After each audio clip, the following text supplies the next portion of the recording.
53. Goodness. All right. Lesson 53.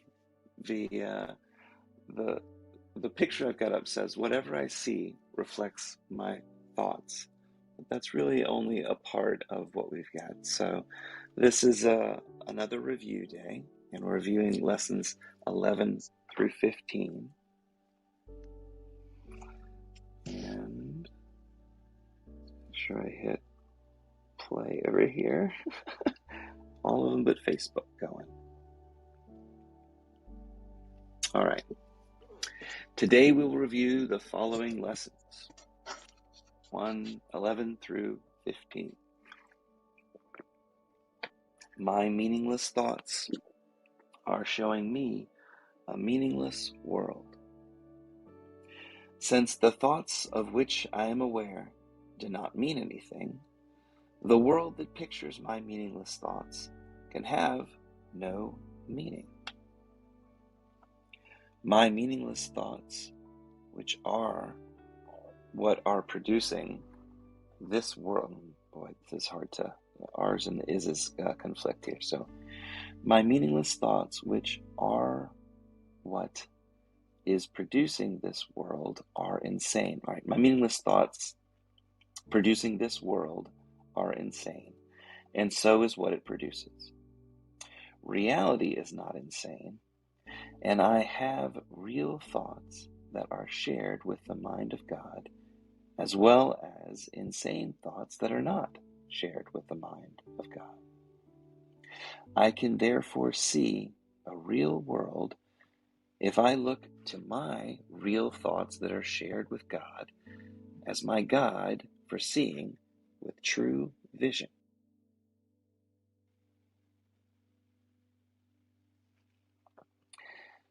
Since Lee, I want to jump in here on this first one. I know yeah, I'm not supposed to, but what that's I all right. just read gave me a thought. When a baby is born, everything is like nuts compared to what it was for the last several months, at least, or 9 months, however you want to look at that part. But nothing makes sense to that baby when that baby looks through its eyes to see this world that he just got born into. It's absolutely, it's meaningless. It's incomprehensible. It's like, what am I doing here? It was really nice where I was. Okay. I'm not too thrilled about this, and Yes. and so on. So it just, it's hard for us sometimes to think that we have so many things that are in our minds when we first come into this, because we have taken them for granted that that's real. And then, of course, I'm not going to belabor that, but I just wanted to make that point because it seems to me the idea of being born again is a good phrase, because it's like, what happened? And all of a sudden we're asked to see the world totally differently from the way it's always been. Okay, that was my thought. I Thank you. still feel like that every day. Well, Oh It, boy, if mostly you on only had your Mondays. tutu on. Mostly on Mondays. Oh, it is you difficult. noticed that about Mondays, huh? Of course, I always laugh at your posts, George. They are amazing. Okay. Yeah. I mean, Try and if be you could serious now. remove all of the meaning that you have learned over the years to get back to being just like the day you were born, you might have a chance of seeing how much your thoughts color the world and make it seem so it's not crazy. No doubt about it. I'm going to continue, and I'm going to read out of the purple book for a little bit. I think it's going to be a little bit easier at this point. So, my meaningless thoughts are showing me a meaningless world. Since the thoughts of which I'm aware do not mean anything, the world which pictures them has no meaning. What is producing this world is insane. So is what it produces. Reality is not insane, and I have real thoughts as well as insane ones. I can therefore see a real world if I look to my real thoughts as my guide for seeing.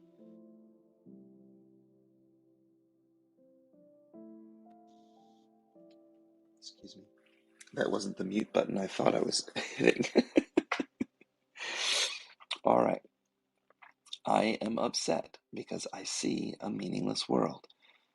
Insane thoughts are upsetting, and they produce a world in which there is no order anywhere. Only chaos rules a world which represents chaotic thinking, and chaos has no laws. I cannot live in peace in such a world. I am grateful that this world is not real, and that I need not see it at all unless I choose to value it. And I do not choose to value what is totally insane and has no meaning. A meaningless world, this is number 13, a meaningless world engenders fear. The totally insane engenders fear because it is completely undependable and offers no grounds for trust. Nothing in madness is dependable. It holds out no safety and no hope. But such a world is not real. I have given it the illusion of reality, and I have suffered from my belief in it. Now I choose to withdraw this belief and place my trust in reality. In choosing this, I will escape all the effects of the world of fear, because I am acknowledging that it does not exist. 14. God did not create a meaningless world. How can a meaningless world exist if God did not create it? He is the source of all meaning. Everything that is real is in His mind. It is in my mind too, because He created it with me. Why should I continue to suffer from the effects of my own insane thoughts when the perfection of creation is my home? Let me remember the power of my decision and recognize where I really abide. 15. My thoughts are images that I have made. Whatever I see reflects my thoughts. It is my thoughts which tell me where I am and what I am. The fact that I see a world in which there is suffering and loss and death shows me that I'm seeing only the representation of my insane thoughts, and I am not allowing my real ones to cast their beneficent light on what I see. Yet God's way is sure. The images I have made cannot prevail against Him, because it is not my will that they do so. My will is His, and I will place no other gods before Him. All right. That is the end of the reading.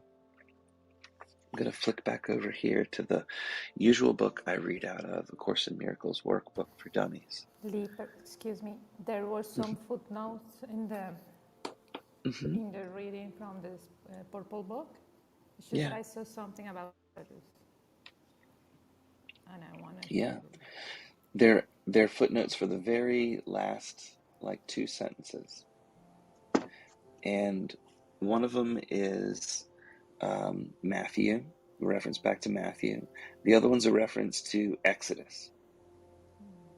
The Matthew one says, "And I say unto thee that thou art Peter, and upon this rock I will build my church, and the gates of hell shall not prevail against it."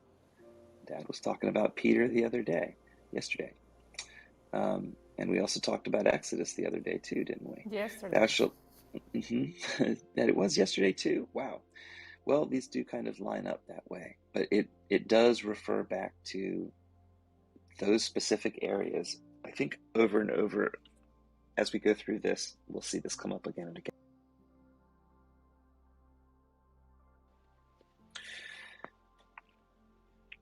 Okay, I'm going to read through the notes. We're going to do our meditation. And we'll have started our lessons off for the right way and the right day. We'll be off to the races by about 7:15, I'd say.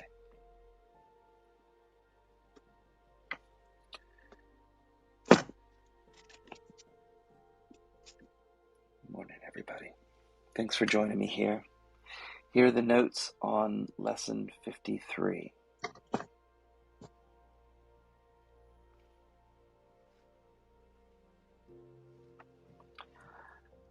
All right. Let me quickly read through these one more time. My meaningless thoughts are showing me a meaningless world. I'm upset. Lesson 12, I'm upset because I see a meaningless world. 13, a meaningless world engenders fear. Lesson 14, God did not create a meaningless world. Lesson 15, my thoughts are images that I have made. Our provisional reality is based on our own private perceptions. This private world is based on our individual viewpoint or perception. It is not shared with others. And more importantly, it is not shared with the mind of God. Because perception is based on individuality and separateness, it cannot be shared. The mind of God is a oneness. It is shared by all that God created. Because the real world is truth with a capital T, it is the only true reality. Creation is sharing or an extension of what its creator truly is. The only real thoughts that a son of God can have are those thoughts shared with his Father. These thoughts are based on the Son knowing the oneness of what truly is. Thoughts that arise from the erroneous belief of separation, lack, and limitation are not known to God. These non-real thoughts can be shared with the mind of God, since God only knows the truth. These false, private thoughts of the split mind are under the guidance of the ego's fear-based thought system. They have no basis in reality, since they are not part of the mind of God. Provisional reality appears to be real only in the mind of the perceiver. Change your perception and you change your provisional reality. You're asked by the Holy Spirit to choose differently. Forgiveness is the means for retraining and reclaiming the power of your mind to act as a decision maker who freely follows the voice for God. The world we see, our provisional reality, is really a thought projection. Our thoughts come first. Thoughts which are based on our individual beliefs are the cause. What we see is their effect. What we claim to see is really thought images that we project onto our dream world of provisional reality. Our senses are utilized as thought confirmation devices for our projected thoughts. Our projected thoughts are reflected back to us when our sense finds something that fits the predetermined objective they were told to confirm. Because of our ability to make a physical world based on our view of separation and limitation, Our senses will always discover a false witness to confirm our projected thought. We create our perceived world of provisional reality. Thoughts are things, and the thought, which always comes first, is the cause of what we perceive. Thoughts that are judged and raised to the level of beliefs become our world that we perceive. Thoughts are cause, and experiences are their effect.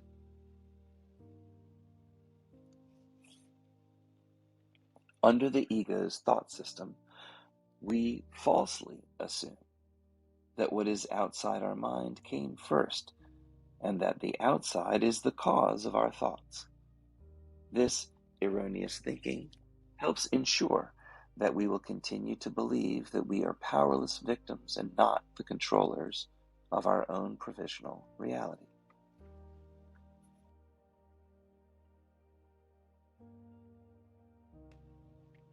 Our world of provisional reality is a neutral learning device. It is neither good nor bad until we choose to judge it so. Only our judgmental thoughts give any experience that we perceive its characteristically good or bad nature.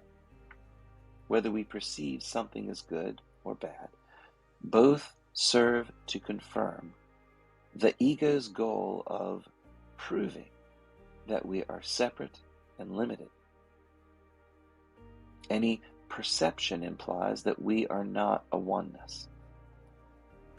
False perception belongs to the thought system of the ego.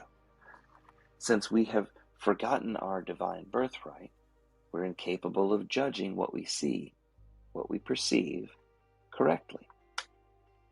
Correct perception is only recovered when we choose to follow the thought system of the Holy Spirit. The thought system of the Holy Spirit has the ability to reinterpret our perceived experiences by utilizing the neutral learning device of provisional reality as a tool that will correct our wrong perception. Correct perception supports and aligns with the reawakening process. Forgiveness is the correcting device used by the Holy Spirit to return us to right-mindedness again. The ego wants us to place meaning, either good or bad, on our meaningless dream world. This placing of meaning on the dream by the dreamer gives the imagined thought the appearance of being real. If we buy into the belief that our dream is real, it becomes so in our mind's imagination. It becomes our world of provisional reality. This world seems real only to the dreamer.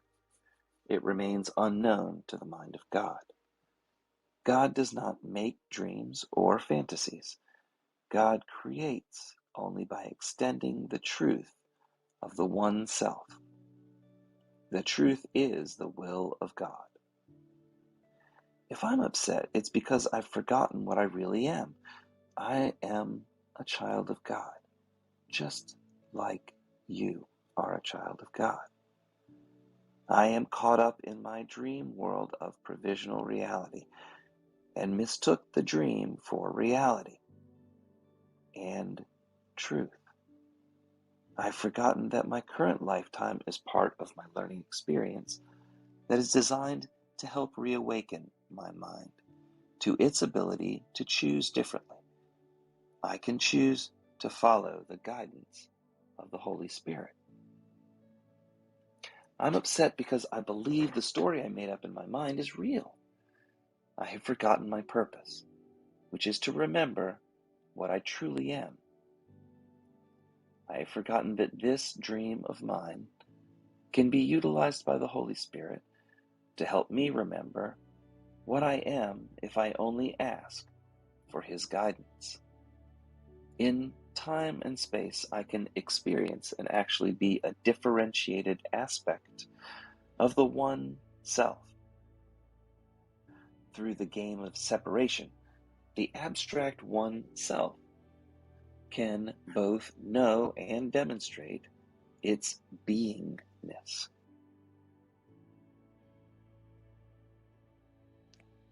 As long as I'm upset, I'm giving credence to the ego's belief that I'm a separate, limited ego body. This upset helps keep me trapped in victim consciousness and away from reclaiming my authority as decision maker for my own world. When I'm upset, I've accepted the role of a victim. Victims claim to be powerless to change their circumstances. This inability to act as both creator and decision maker of my own world is exactly what my ego wants me to believe. Projection is image making. First, we have a private thought. This thought is judged based on our belief system.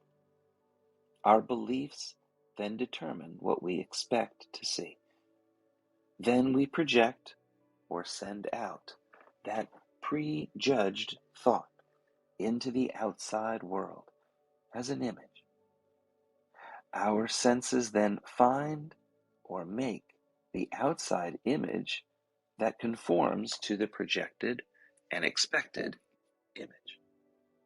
This is then reflected back with the senses to conform the preconceived image as real and being outside the perceiver's own mind. Thus, the ego confirms its belief in separation through the use of false witnesses that appear to be outside and beyond the control of the mind. That is the end of our notes. I do feel like it helps clarify things a little bit. I'm going to come back to our daily meditation to do our first review of these. So throughout the day, the instructions that we got back in the introduction remind us to think of these thoughts throughout the day and kind of apply to them, apply them to your life as you're going through the day. So let's take a moment and either sit up nice and straight or stretch out for a minute.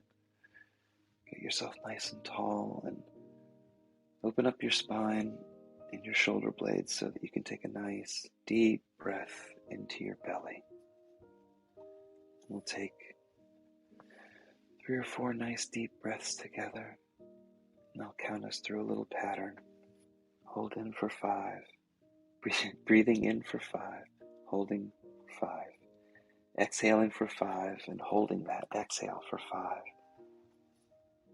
And then I'll carry us through the lessons, and our goal will be to think of these lessons as often as we can throughout the day.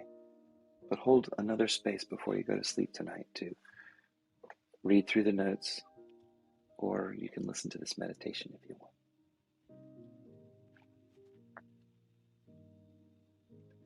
So let's take a nice deep breath together, breathing in 4, and holding it 4, and exhaling, and hold that for me. 2, lengthening to 5, breathe in, 4, 3, 2, 1, and hold that breath. 1, and breathe out with control, a nice steady exhale. And let's hold that exhale for 5. Now let's deeply inhale. 5. Hold that breath. Notice how your body rose up with that inhale. Watch how it falls with your exhale. Let's hold that last beautiful exhale and breathe in. Breathe into your belly, completely filling it up. One, and hold that for. And exhale with control, nice and slow. And you can start breathing normally now.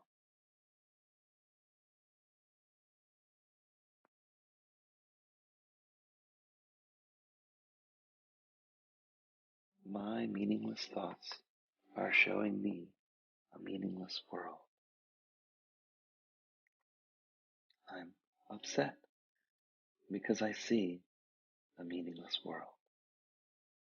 Because a meaningless world engenders fear.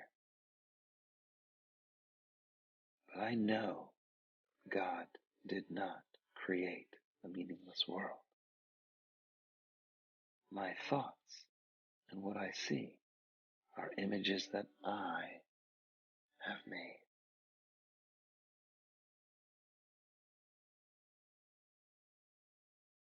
The only real thoughts that we as children of God can have, those thoughts that we share with our Father. God gives us peaceful, loving thoughts. God guides us in ways that solves everybody's problems that are involved.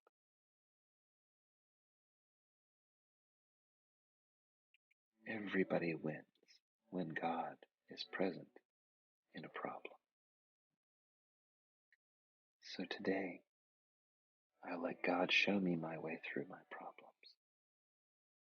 Bring peaceful solutions. Help peaceful times abound.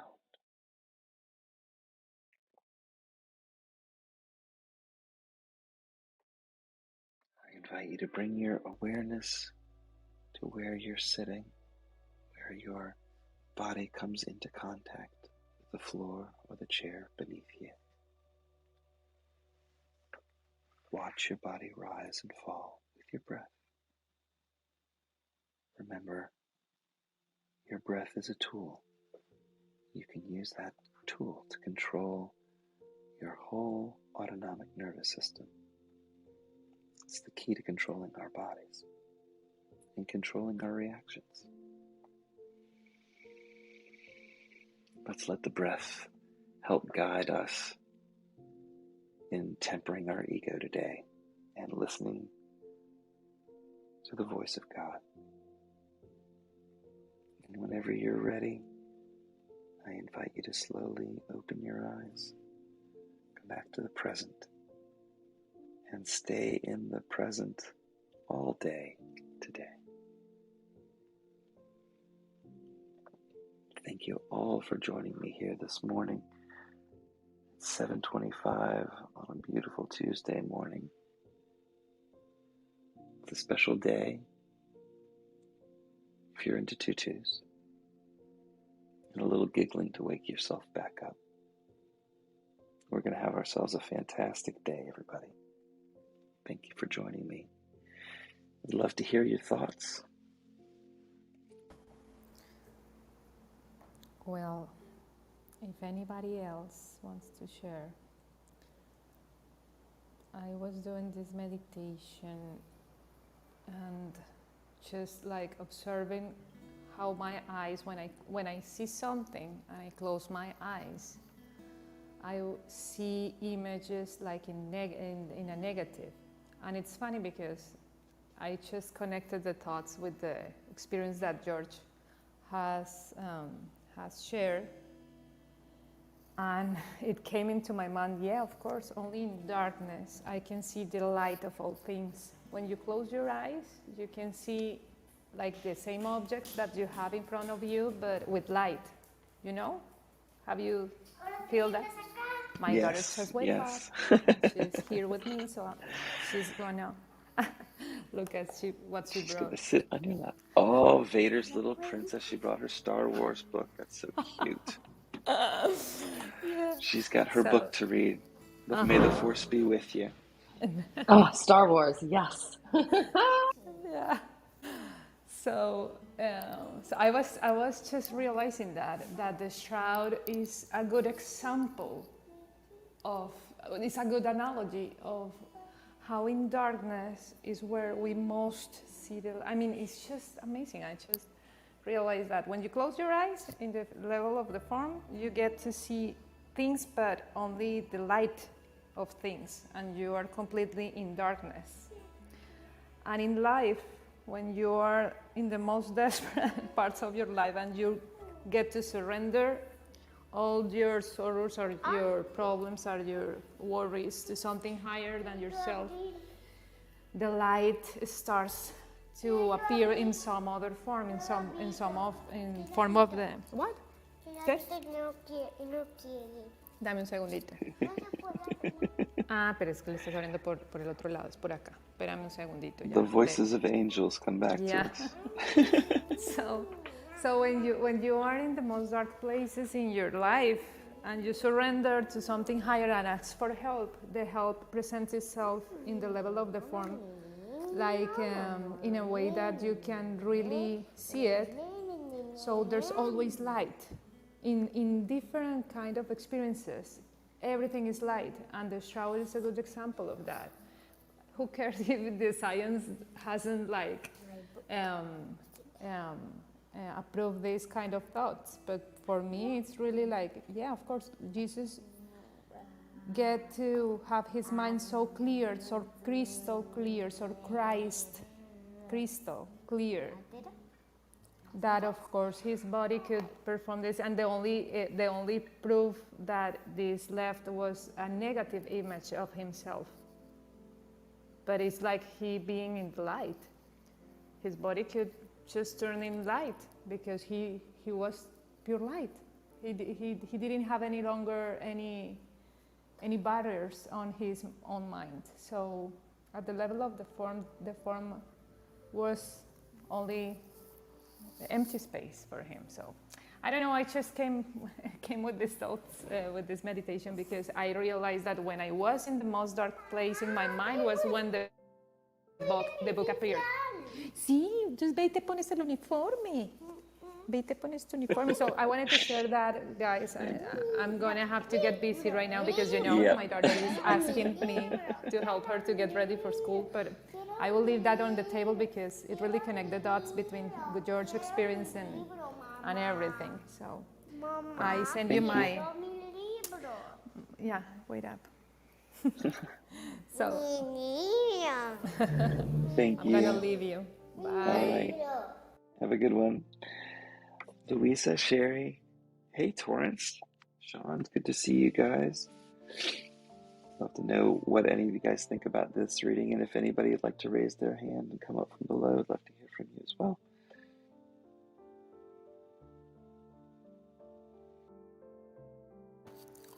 What came to my mind during the reading is one of my favorite lines in the course is the first law of chaos. Well, I'll throw out a test. So who remembers the first law of chaos? I bet you Tom, well, I don't want to put Tom on the spot, but I bet you Tom remembers the first law of chaos. That the truth is different for everybody. So it's funny, that's said in the negative, right? The first law of chaos. So what makes chaos is that we believe the truth is different for everybody. That we each have our own truth. That core thought causes chaos. And it's kind of the same thing about facts, right? That we all think we have our own facts. That we don't share facts. We don't share truth. The core of separation is that we think the truth is different for everybody. And I just think that's so powerful because as we give up the isolation that we think we have our own world, we really don't. We don't have our own world. We share God's world. And you could see the chaos in this world happening as, these little echo chambers are formed of people with their own worlds, right? And they find others that share those views, and they create these subworlds in the dream world. And we could see it so clearly when we're course students on what's going on. And we all have the same truth. It's the same for us all.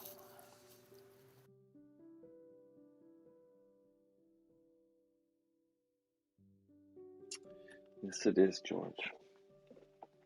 It's tough when we're reading this. The book definitely poses the view that it's completely. You could read it as though our eyes don't see any kind of reality, and I think I'm not interpreting it incorrectly to think that the real thoughts that our animal mind kind of produces are those thoughts of duality. And it's hard for me to distinguish those thoughts of duality from where the real God voice comes from sometimes. It's never a voice for me. It's a comes to me as a peaceful thought. I'm not sure how else to describe that. But if anybody else has some guidance on how, these lessons show up in your life in a way that helps you rise above that engendered fear from the meaningless world. It'd help if I put my microphone in front of my face.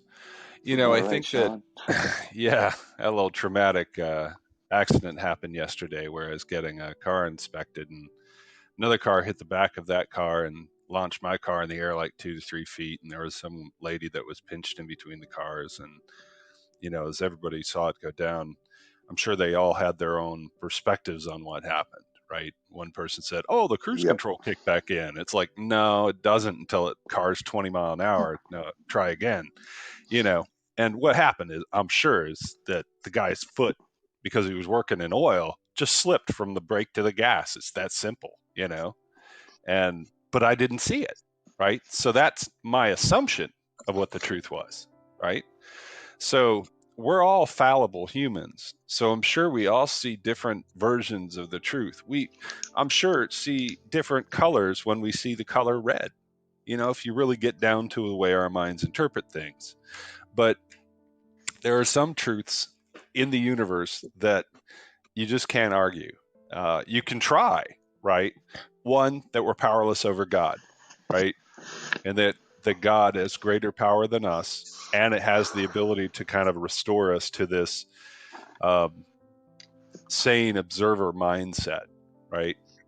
And that we all make a decision through these rooms to try to get an understanding of God as we understand him, right? And share that experience.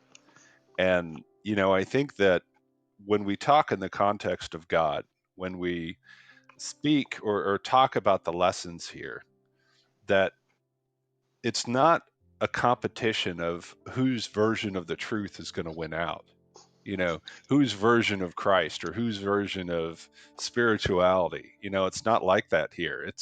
We all realize we have individual truths. We all realize we have individual perspectives, and we, for the most part that I've heard, respect each other's points of view, right?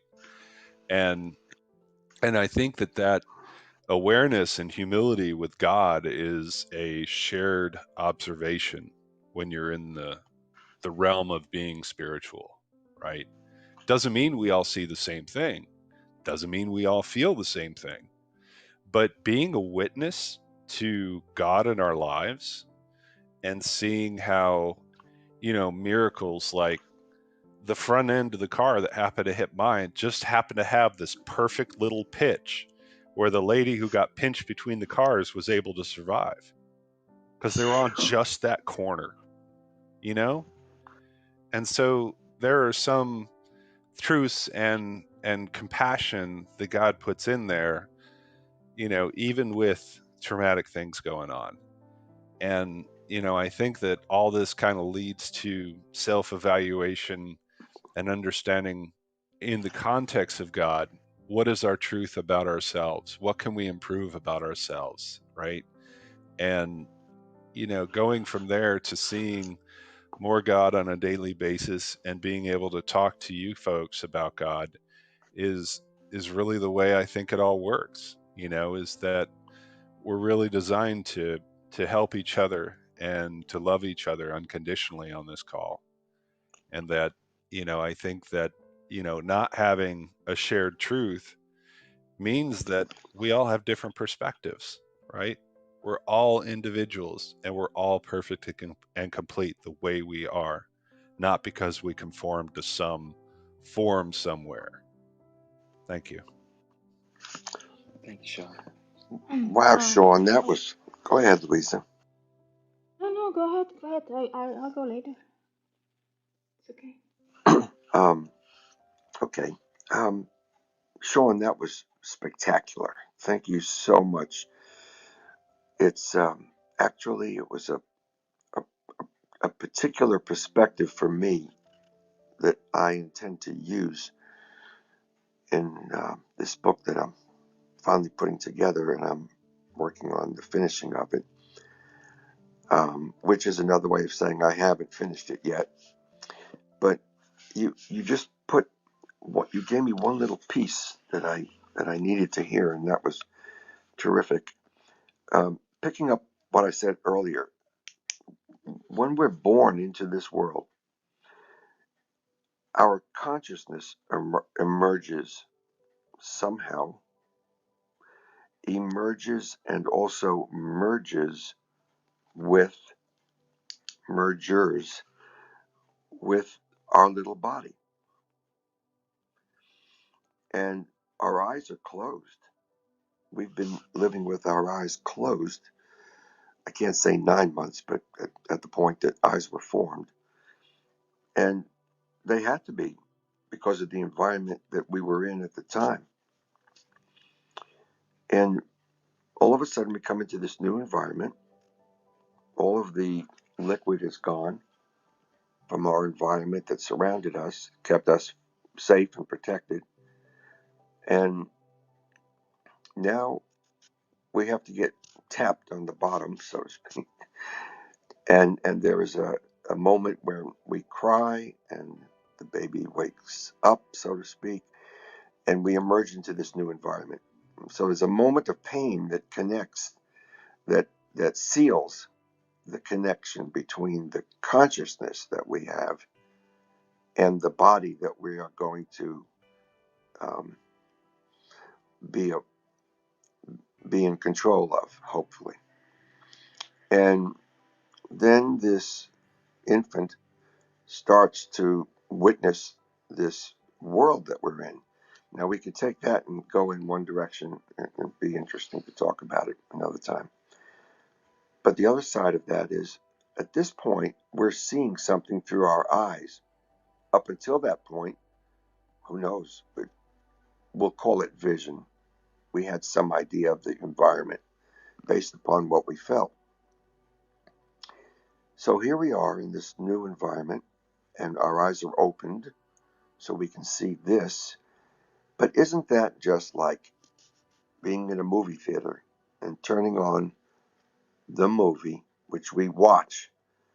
And the idea of the evolution of the technology of movies started with, remember when we were kids, we had these little pieces of paper and a pad, and we would draw a cartoon on each one and like make a mouth open or something, and then you would flip through the pages quickly and it looked like they were moving, like the mouth was moving or something like that. And then this animation became cartoons, and the more pieces of paper or frames that the movie, the film had, we could make it look more and more like it was really moving, but it wasn't really moving.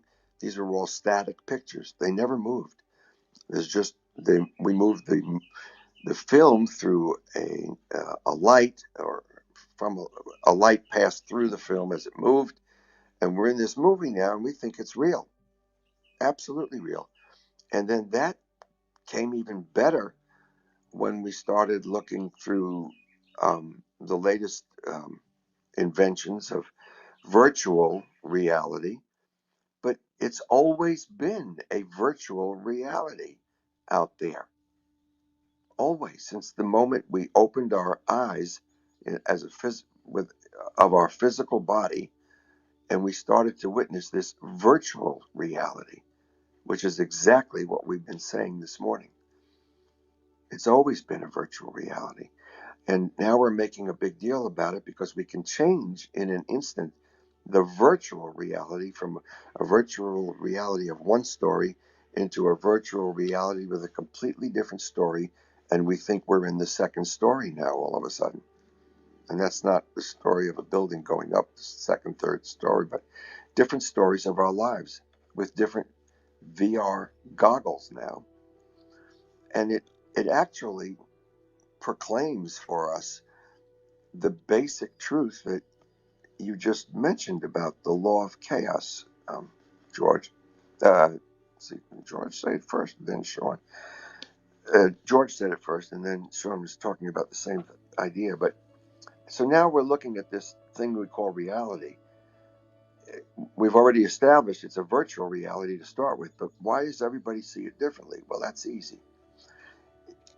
As we took those little pieces of paper many years earlier and flipped through them so it looked like it was moving, that's what we have now. Each of these is a dot or an idea or a perspective.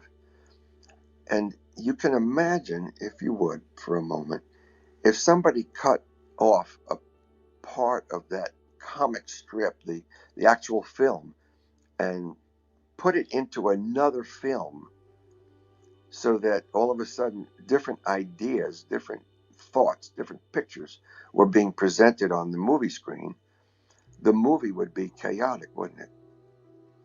Or it would be an attempt by a person trying to really change your mind about reality, because that's all we know, and we've been calling that reality, even though it was always virtual, because it's our vision that sees this thing in front of us. So what happens then? We go all the way to remember, I do, a book that was written 4,000 years ago called The Art of War. And they say that the highest art of war is deception. Well, what is deception? Deception is saying what you're seeing is not true. And that's how people who are warriors war. That's how they ply their trade. So we have to find a way to see the real truth, the truth that our consciousness knows is true. We carry that with us always.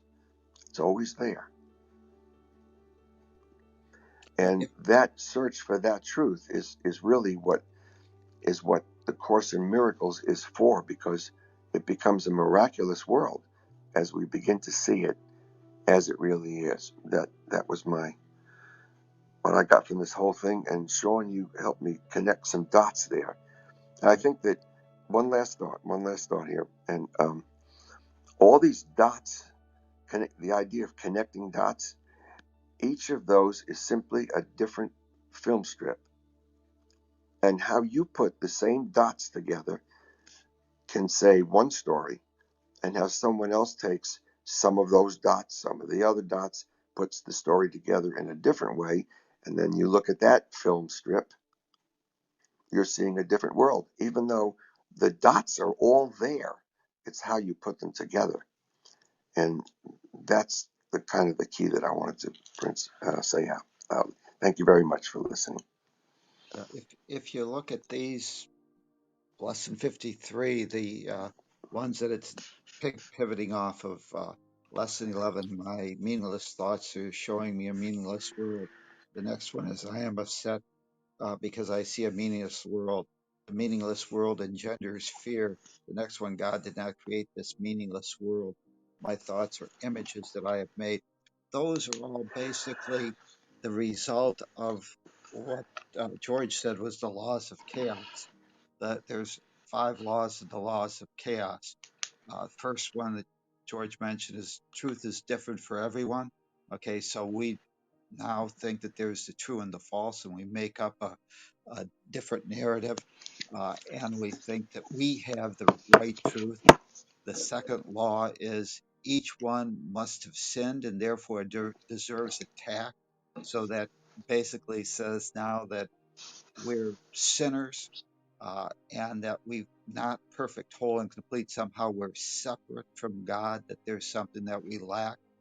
The third law is God is accepted, that the Son has fallen and therefore has accepted the belief that we are sinners. Now, that's again, these are the laws of chaos, so that's not necessarily true, but now we've turned a God of unconditional love into believing that what he created was not perfect, whole, and complete, that there is some separation. And we've turned a God of unconditional love into a God of conditional love, or a God that is a judging God, a judging God that must now be feared, because now we have to, we've been converted from a learner to an earner. The law four of the law of chaos is the belief that what you have taken, and therefore now we're in competition with other people. We've got basically a zero-sum game that we believe that we are existing in. And the fifth law of chaos is there is a substitute for love, which is really this idea of conditional love, which converts us into earners and says that now we have to earn God's love.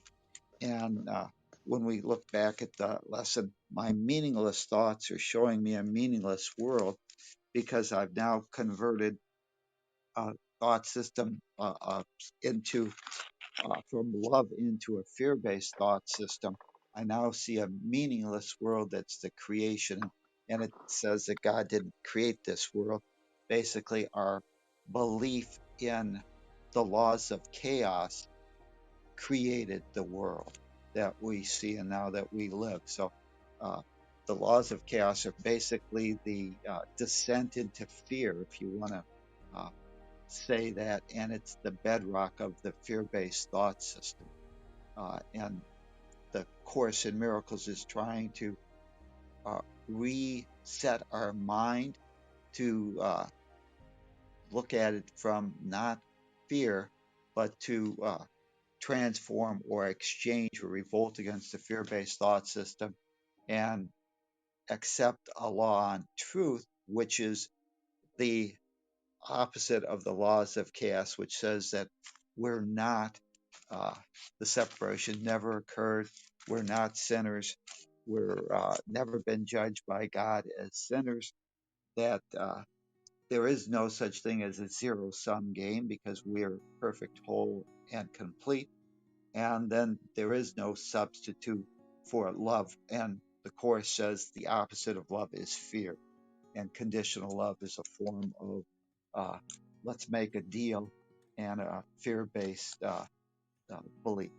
So thank you. Thank you, Tom. All right, Louisa, I think you wanted to say something. Yes, Thanks. thank you. I don't know. I don't know if what I will say has any sense of its way out of topic here, but I just want to share that some weeks ago I had this idea, this project of opening a yoga studio in our house. So we called contractors.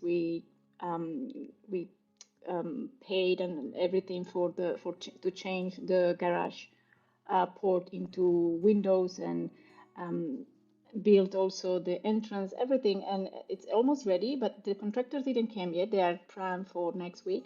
But some days ago we went out, and our neighbor asked, so, oh, nice, you're opening. So, did everything went well with the permission from the community hall? And we were Oh like, boy. oh yeah, oh boy. So I was like, what? And no, they didn't. They didn't say we need a permission. We need to just let them know that this is going to happen. And they said, no, no, no, no, no. You need a permission. You need a permission to change the facade of your house, you know, the way the house is looking from the outside, and you need a permission to establish a business in your house. And so I went all zen and all, it's gonna be happen, it's gonna be okay. And I was really in this place of trust. But then it is very difficult when you have in the same family one same situation, and then you have two different versions of it, of two different perspectives of it, because my partner went into complete chaos and stress and not feeling like and he was really, very very nervous, calling, sending emails and checking his email every 5 minutes, and you could not say anything to him because he would explode. So I was like, everything's going to be alright, let it go, there is nothing we can do, it's going to be fine, just let it go, let it go, just give it out there to the universe. And then he was like, yeah, you and your blah blah blah always and your happy talk always, but this is real, lady, wake up, they can't deny this. And I said, like, well, just there is nothing you can do, not by worrying now, it's not going to change anything. So this morning I went to meditate, and I was in my prayers and meditation, I said, like, please, make him see this differently, make him see from a place of love and acceptance, and not from a place of fear. And so I came back from teaching a class this morning, and he just, when I came in, he said, I have to confess you something. So I'm like, yeah, what happened? And he said, I went for a run this morning, and when I came back, I leaned into the house and I gave a hug to the house. I'm talking about a very down to earth person, fully Oh, wow. intellectual. What And he what said, led to this change of heart?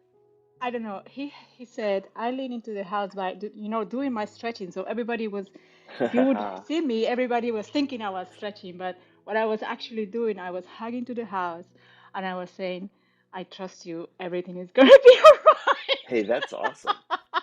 Yeah, that was a miracle. And I was Wow. like, wow, that's perfect. Yeah, you see, just keep it there. Just drop What it. a There is loving no thing to reason. share with you too. I Yeah. mean, consciously, obviously. And then he Wonderful. said, yeah, and then he said, like, nobody knows. This is between you and me. I said, like, oh, I love you for that. Really, I was really happy and relieved. They could say, no, you cannot change the house. You cannot change you cannot put a business into it. But then it's fine. That is the way it is. Okay, I get it. I am in this place of fully acceptance with whatever it is, because I know it's okay, and I am in the hands of God, so it's fine. So yeah, I wanted to share that. So did you have a tutu on? 221. He comes back to What's the that? joke. I He comes back. didn't get That it. It's was so yoga, out not of topic. ballet. What is that? The date, He's Luisa, the date of today. uh, ¿Y qué pasa February con? 22nd, Yeah. 2022, 2 2 2 Oh. 2 2 2 2. Oh, that's fully numerology. I'm going to look into it. I love it. Yeah. So he's asking if you have your 2-2, because today is 2-2, 2-2, 2-2. I'm sure we will at some point.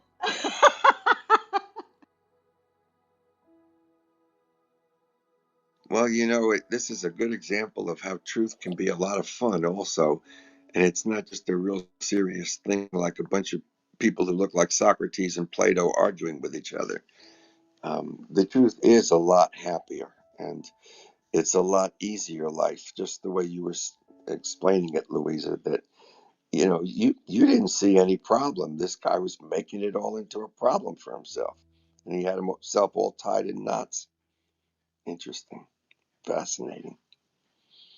It is a lot of fun, especially with George around, because he just manages to laugh at just about everything. Yeah, I've noticed. I love that. That's also the way I am. I love it. That's how you poof your problems. That's right. Well, I don't want to go by without saying what a profound summary of the laws of chaos Tom did there. And it's amazing that in the course that, well, Tom tied it obviously to the whole course, But the laws of chaos is only a few pages in the book, and that itself could be like a profound book in itself. And it's just amazing, the contents of this course, and how every page can be a novel in itself, so to speak. Absolutely. George or Tom, do you know the place where they are listed in our in the book? What part of Chapter the course? 23. Chapter 20. Ah, I believe famous that's correct. chapter 23. Thank you. Well, it's like anything else we talk about.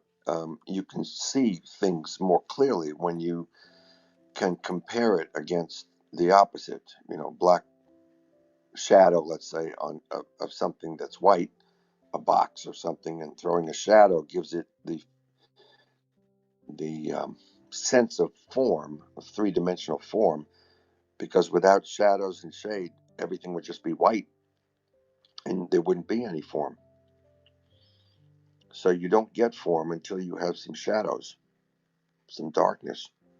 Then you can see it clearly and hopefully reverse your trend and return back to the pure light that we were created as. I just made that up.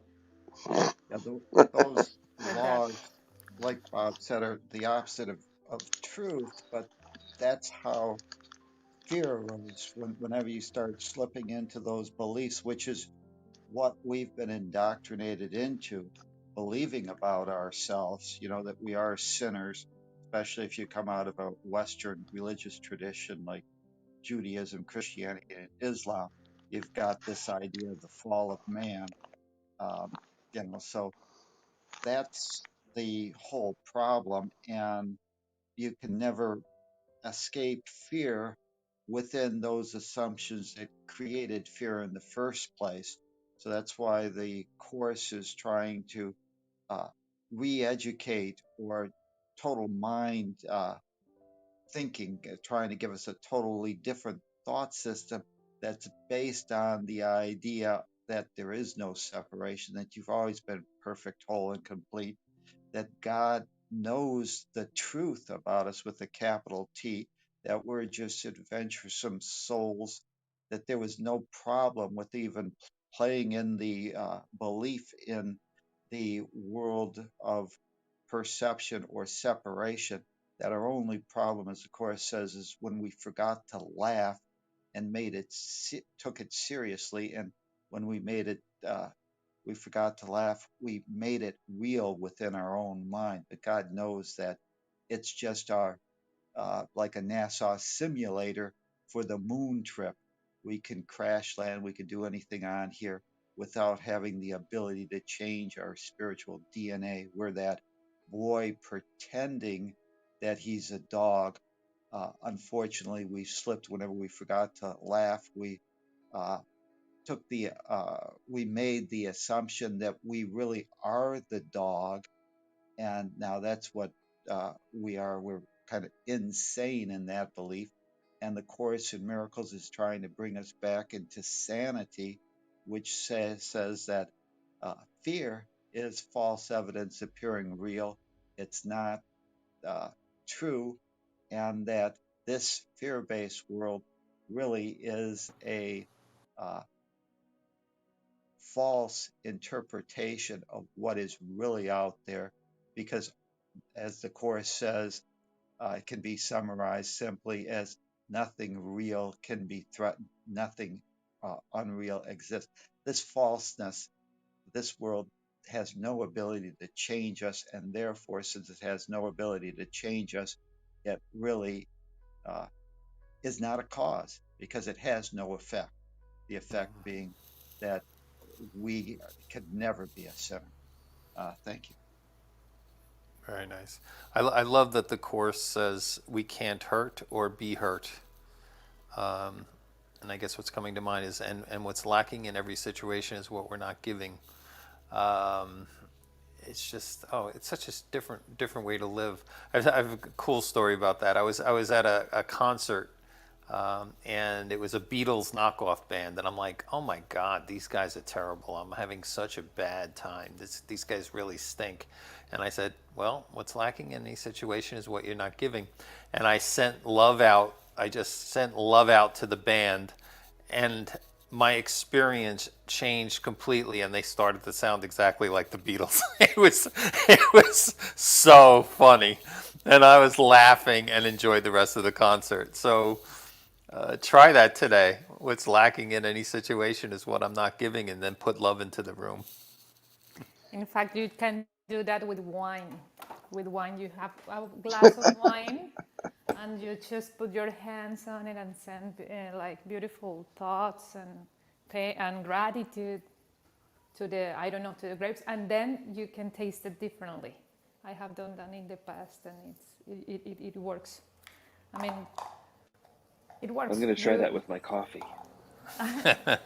Try it right now. Have a try it. miracle. Hey, George, were you here when I earlier said that I was going to go see Paul McCartney? Or I you? was into it. Yeah, I mean, this morning I just told Lee that I bought some tickets to see Paul McCartney, who's going to be appearing around the country. He's going to be here in Winston-Salem, and he's also going to be in Boston. And you know, he's more than 64 years old now. For all you Beatle fans who would know what that means. And we are very excited to go see him. But I'd like you to come with us, because I want to make sure that what he's singing is going to be a lot of fun and enjoyment for us. So, Well, I assure you, you could do the same thing I did. sometime in May, we'll talk about it. Okay. But Paul could still rock, man. Oh, I know he can. I can't wait to see him. I did see the Beatles in person in 1963, so that was very exciting. Except you couldn't hear any of the music because they just kept cheering and shouting. The only thing you could hear was a little bit of Ringo's drums, and that was about it. That was another story. I think we'll be able to hear Paul much better in May when we go see him. So, Should we anyway, come back to the lesson yes. here? Why don't we, Lee? Thank you for being our good host. My meaningless thoughts are showing me a meaningless world. I'm upset because I see a meaningless world. A meaningless world engenders fear. God did not create a meaningless world. My thoughts are images that I have made. And if those reflect back on something that's going to carry you through today, it's about 8 o'clock. I hope you have a wonderful day. Thanks for joining us. Tomorrow we'll start at about 6:30. I'll double check everything to make sure we're going for lesson 54. And I can't limit us to only talking about those specific things, but if there's something that that you ran into that engendered some fear in you, I had some. I really, really wanted to come down for my dad's birthday, and I had a whole bunch of fear. I think it might have kept me up this morning. I woke up at 2 in the morning and couldn't go back to sleep. Well, I think that probably was underlying fear, disappointment, guilt, my own guilt. That's definitely not coming from Dad or anybody else, but it's my own meaningless fear that I created around an event that, I think, Dad, your 76th birthday is pretty amazing, and having your daughter with you for your first birthday is pretty amazing, and I sure wanted me and the kids to be there. I feel pretty embarrassed that I just don't feel like I got the energy to do the drive there and back to Boston in 4 days. Well, first of all, you were here for my 76th birthday last year. Oh, you know what? I'll get the numbers right one day. Jesus, sorry. It's okay. So, see that? You didn't miss it at all. Don't worry about this year. Just take care of yourself. I'll fill in for you, Lee. I got your back, buddy. There you go. Thank you, Sean. That's right. Sean will be here, and Linda wanted some one-on-one time with me anyway, so we'll have a chance of that, and it's going to be a lot of fun. She's arriving this coming Saturday, so I'm looking forward to that, and And you can really always am. And have an iPad in your living room while you're celebrating and have you Yeah. and your kids there. yes, we You want to will. keep us on Yes, Zoom we will. for a little bit? Something like that. Yeah, all the time. I'll just walk around with it. Just for a little bit would be great. All right. So there really isn't anything to fear. We're all going to have a good time. Today, we're not locked into anything that fear is presenting to us. We can simply get up from the chair that we're in this movie and go to the next cinemaplex next door and have a wonderful time. If we don't like the movie that's showing in front of us, and it can be okay, and a better, more enjoyable movie that we're looking at. It's up to us each time.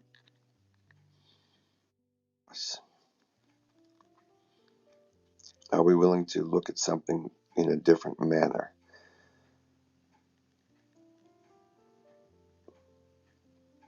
See the truth. So I have some meetings and things to start myself onto, so I'm going to go happily into the world of play as opposed to calling it work. And going to have a wonderful day. And I wish the same for everybody. Create All a great right. day. Namaste. Have a good one. Take All care, right. everybody. I'm ready to wrap. Anybody else got anything they'd like to share? Sherry? I was just going to say thank you. Thank you. Thanks for being here. I do appreciate it. We'll start again at 6:30 tomorrow morning with lesson 54. Thanks, everybody. Have a wonderful day. Thank you. I just tag you, Adriana, in a post because maybe this is way out of way, but Bob brought it up about the 22 to 22.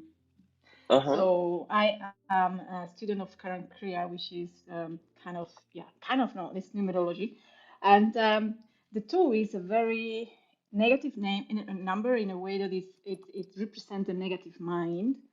But the question here is that when you sum up all the numbers, at the end you have 12, which is 3, which is the positive minds. So the invitation of this day is just to, because the number 2 is duality, is when the duality, when separation starts, we were all one, and then the 2 came in, and then we started to believe that we were in duality.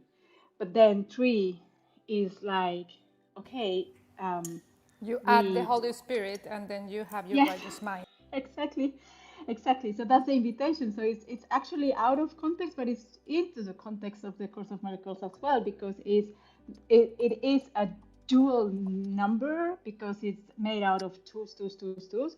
But the invitation is to have a positive mind around it and to um, uh, not avoid, but just surpass the duality. So thank you. I just shared the post with you on Facebook. I mean, I didn't share it. I tagged you. Thank you. Thank you. And thanks for muting me. All right. Thank you. Anything else before I wrap it up? All right. We'll see you guys tomorrow. Thanks, everybody. Thanks. I love Thank you. you. I love everybody. Bye. Bye bye. Love you. Bye. See you tomorrow.